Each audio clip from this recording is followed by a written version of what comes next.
walnuts, granola, oats, sliced jujube, coconut oil, coarse salt. Ready to blend them all together? Close the cap and blend them nicely.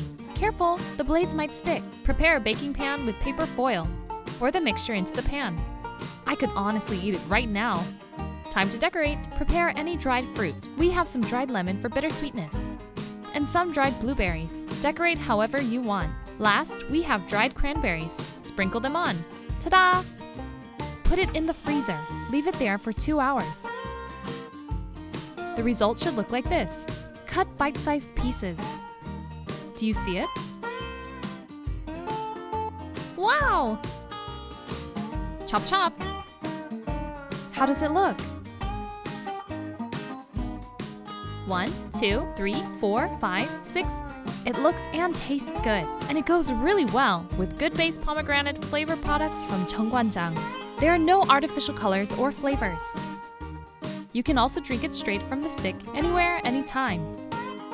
Try this at home and let us know what you think in a comment. Stay healthy, everyone. Bye!